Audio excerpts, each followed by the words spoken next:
Un jour, tandis qu'il se promenait dans la rue en compagnie d'un ami, le peintre Marc Chagall fut témoin d'un incident. Son ami, pris à partie par des passants, insulté, traité de sale juif. La scène se passait à Varsovie, en Pologne, l'année 1935. De retour en France, un thème revient avec insistance dans la peinture de Chagall, le Christ sur la croix.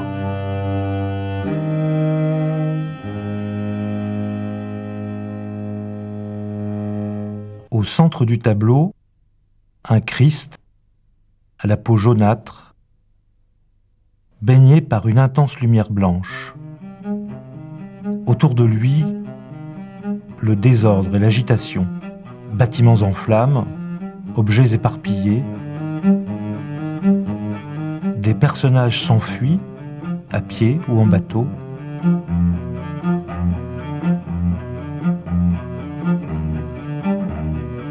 D'autres flottent bizarrement dans les airs. À l'horizon, une troupe s'avance, menaçante. Voilà l'Europe de 1938, telle que l'aperçoit un peintre juif d'origine russe, exilé en France. Un monde qui, peu à peu, s'enfonce dans un cycle de destruction et de panique.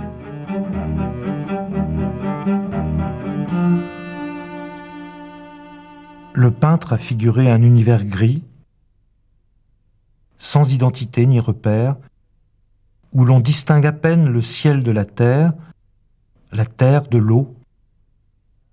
Les maisons, les personnages sont comme posés là dans un paysage sans histoire et sans géographie.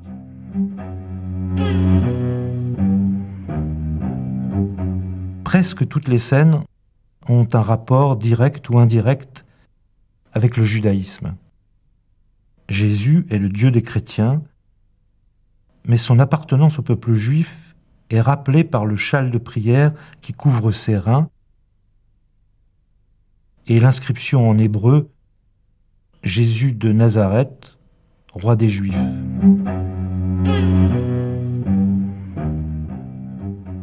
On reconnaît également une synagogue qui porte sur sa façade l'étoile et la couronne de David, ainsi que les tables de la loi de Moïse. La Ménorah, le chandelier du temple de Jérusalem. La Bible des Juifs, la Torah, représentée 3 fois.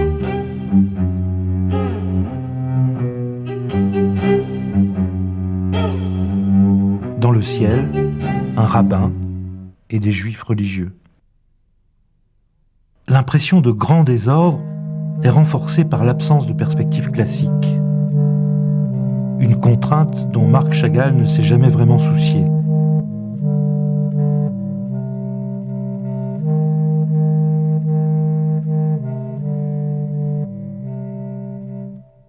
Dans ces rêveries poétiques,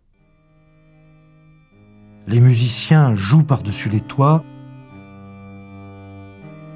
les maisons conservent les formes naïves des dessins d'enfants, les chèvres au corps de violoncelle flottent dans l'air et les amoureux s'envolent, portés par une poule géante.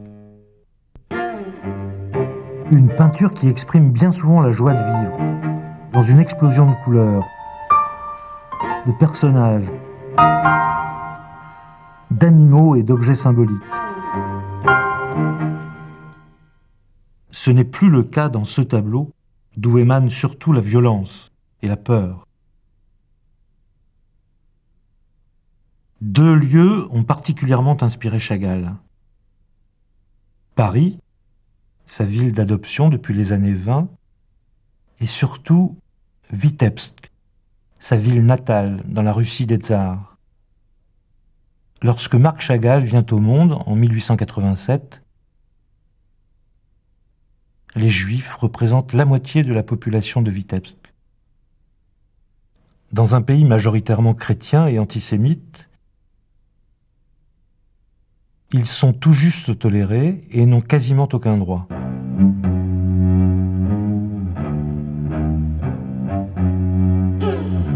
La révolution bolchevique de 1917 va faire d'eux des citoyens à part entière. Pourtant, Chagall, favorable au début à la révolution, va être contraint de s'en éloigner. Nommé par le nouveau régime commissaire des beaux-arts à Vitebsk, il se heurte rapidement à l'incompréhension des autorités.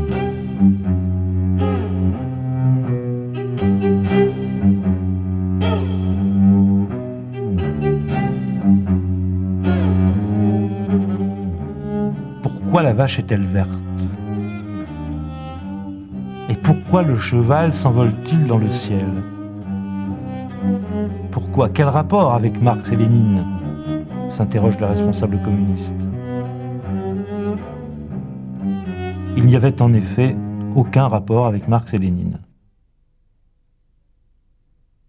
Chagall devait avouer un peu plus tard : ma connaissance du marxisme se bornait à savoir que Marx était juif et qu'il avait une longue barbe.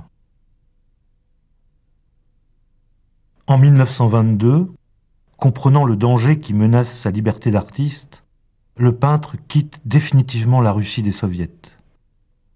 Jamais il ne reviendra dans sa ville natale, jamais pourtant il ne cessera de l'évoquer dans ses tableaux.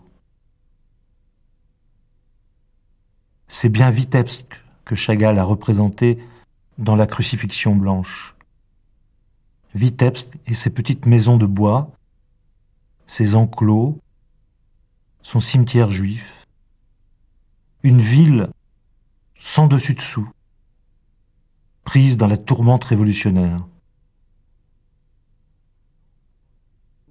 Un an avant la Crucifixion blanche, Chagall avait célébré à sa façon le 20e anniversaire de la Révolution russe dans un tableau ambigu intitulé justement « Révolution ». À gauche, l'armée des révoltés.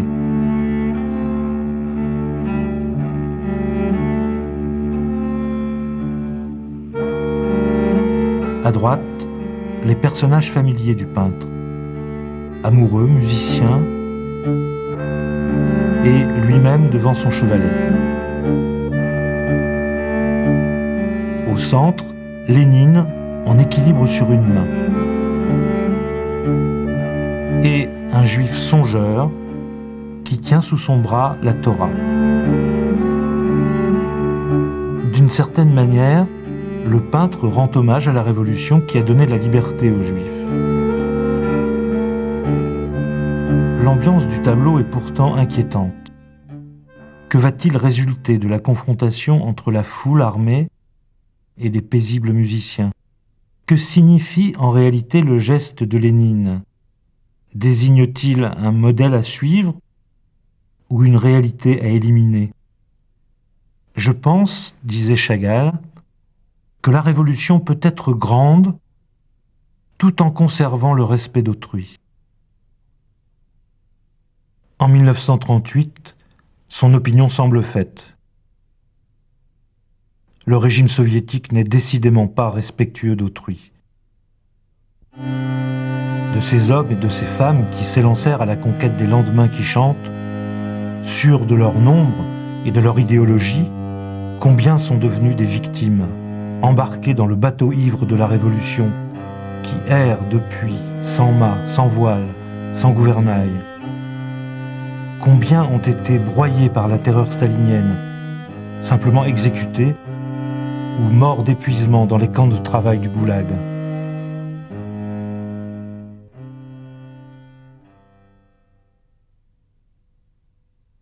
« 1938,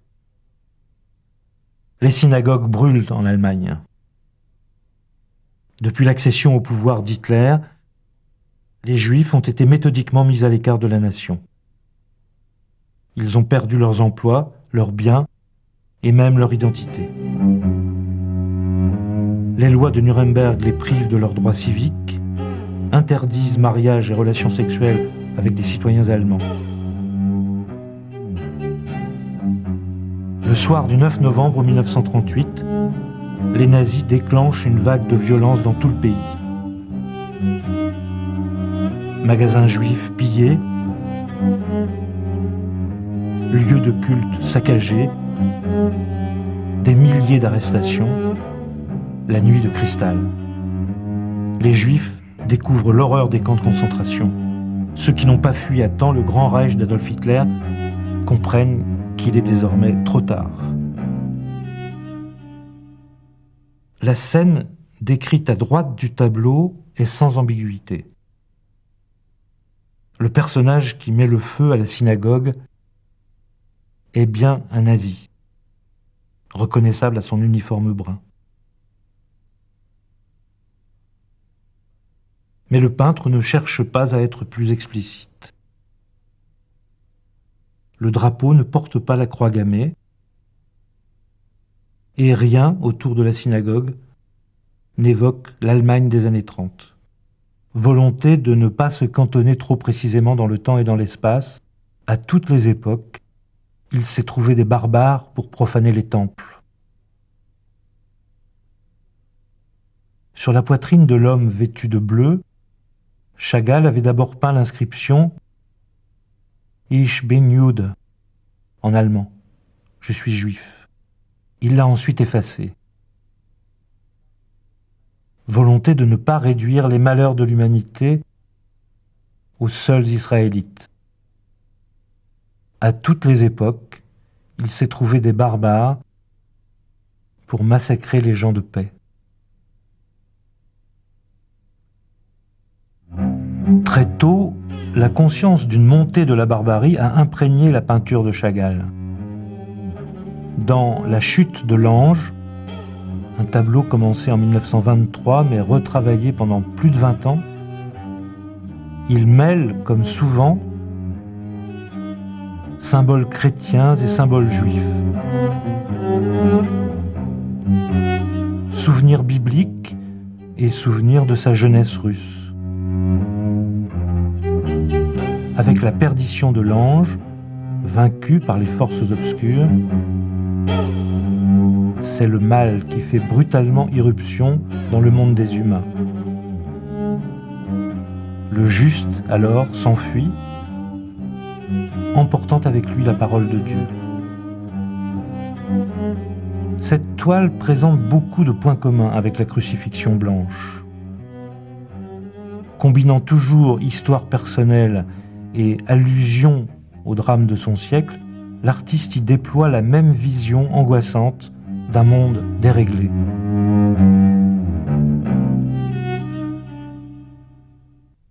En dépit de son auréole, le personnage de Jésus n'a pas pour Chagall le caractère divin que lui assignent les chrétiens. Ni Dieu, ni prophète. Simplement homme, pauvre dépouille crucifiée, qui devient le symbole de toutes les souffrances.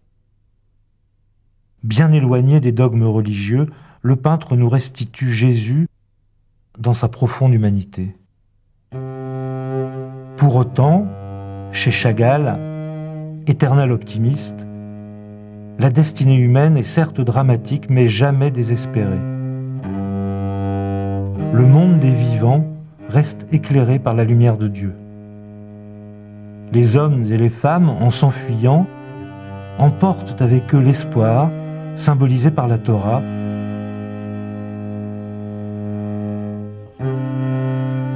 et l'enfant protégé par sa mère. Quant au juif errant, condamné à la vie éternelle, il poursuit son chemin, imperturbable. Juif non pratiquant, peignant des symboles chrétiens, russe, un temps séduit par la Révolution d'Octobre, mais prenant rapidement ses distances, citoyen du monde, naturalisé français, horrifié par les violences haineuses des hitlériens, décidément, Chagall n'aimait pas les idéologies. Et d'ailleurs, les idéologues n'aimaient pas Chagall. En 1937, les nazis exhibent plusieurs de ses toiles dans leur grande exposition d'art dégénéré, aux côtés d'œuvres de Picasso ou d'Autodix. Elles seront ensuite brûlées. 4 ans plus tard, pendant l'occupation en France, le peintre échappe de peu à la déportation dans un camp de la mort. Il doit s'exiler pour la durée de la guerre aux États-Unis, emportant avec lui ses œuvres, dont la crucifixion blanche, qui restera à Chicago. C'est bien lui, ce juif errant, qui depuis toujours traverse ces toiles d'un pas résigné. Dans la crucifixion blanche, comme dans tous ses tableaux, Chagall nous parle avant tout de lui-même. Juif, russe, français, la peinture lui permet d'affirmer son identité aux multiples racines. Poète, amoureux, artiste, elle lui offre le privilège de proclamer son irréductible liberté.